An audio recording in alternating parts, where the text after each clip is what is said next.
খুবই ছোট। এর মানে 90% ক্রেডিট পুরোটাই আগের টিমের। আমি ক্রেডিট নিয়ে মানে কম দিচ্ছি না নিজেকে, কিন্তু পুরোটাই দিব্য, স্বস্তিকা, আগের পুরো টিম, দেবদূত দা, রূপাঞ্জনদি যারা ছিল। কিন্তু ফ্র্যাঙ্কলি বলছি, অ্যাজ অ্যান আর্টিস্ট আমি খুব চাপে ছিলাম যে দিব্য আর স্বস্তিকার জুটিটা এত হিট, আমার ক্যারেক্টারটাকে কি লোক এত ভালোভাবে নেবে। কিন্তু সত্যি মানে এখন মানে হাসি পায় যে কোনোদিন ভাবিনি এত কম দিনে লোক আদিত্য সুদীপ আর হ্যাশট্যাগ সুদীপ্তকে এত ভালোবাসা দেবে। সিরিয়াসলি ভাবিনি, জেনারেলি এটা হয় না। কারণ একটা প্রজেক্টে একটা জুটি হিট হয়ে গেলে বা একটা ক্যারেক্টার হয়ে গেলে পরেরটাকে অত ভালোবাসে না লোক, না বাসাই উচিত, এটা কোয়াইট অবভিয়াস। কিন্তু জানি না এত ভালোবাসা কেন পেয়েছি।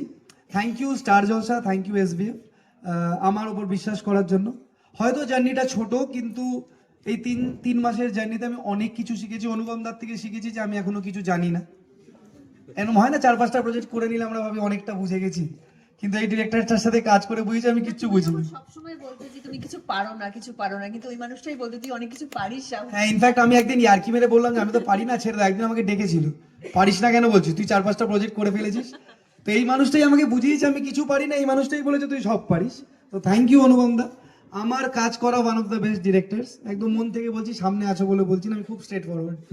আর সেকেন্ডলি থ্যাংক ইউ আদিত্য দেওয়ার জন্য আমাকে, স্টার জলসার এসবিএফ কে থ্যাংক ইউ, সবাইকে যারা এত ভালোবেসেছেন, সব পেজেস যারা এত ছবি পোস্ট করেছেন। আমি নিজের ছবি এত এডিট করি না যত তোমরা আমার ছবি এডিট করেছো। Thank you so much. হয়তো ছোট ছিল, কিন্তু আদিত্যটা আমার সাথে লাইফ টাইম থাকবে। আর হ্যাশট্যাগ সুদীপ্ত, ইনফ্যাক্ট এই প্রজেক্ট চলাকালীন অনেক বন্ধু পেলাম, অনেক সিনিয়র্সরাও বন্ধুর মতন হয়ে গেছে।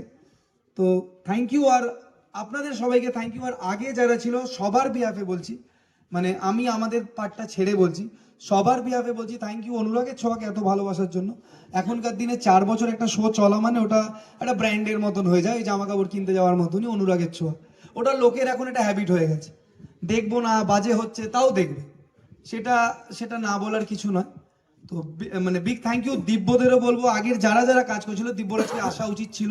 আমি জানি না ইন্টারভিউটা ও দেখবে কিনা, ও ব্যস্ত আছে আমি জানি, ওকে ফোনও করেছি, আমি ওর সাথে কথাও বলবো। ওর আসা উচিত ছিল, ওর এখানে দাঁড়ানো উচিত ছিল আজকে। আমি একদম জেলাস ফিল করতাম না, ভালো লাগতো, কারণ ও আমার ভাইয়ের মতন। তো এরকম কোনো ব্যাপার নেই, দিব্যর আসা উচিত ছিল, কারণ 90% ক্রেডিটটা ওর, মানে অ্যাজ আ হিরো এই প্রজেক্টে। বাট ঠিক আছে, কোনো ব্যাপার না, থ্যাংক ইউ। অন্য কোনো কাজ করব, হয়তো আদিত্যর থেকে ভালো ক্যারেক্টার পাবো, হয়তো বাজে পাবো, কিন্তু আদিত্য পাবো না। তো আমার আক্ষেপ একটাই, মাঝে লিখেছিল রাহুল ক্ষোভ প্রকাশ করলেন, আমি একদমই ক্ষোভ প্রকাশ করিনি। রাহুল আপসেট, আমি খুব দুঃখী যে রাহুল আদিত্য ক্যারেক্টারটাকে কম দিন প্লে করতে পারবে, আর কোনো রাগ নেই আমার। আমি কাজ করেছি, পয়সা পেয়েছি, আই এম হ্যাপি। তো thank you so much Star Jalsha SVF, thank you সবাইকে এত ভালোবাসার জন্য, আদিত্যকে থ্যাংক ইউ। Thank you দুবুদা।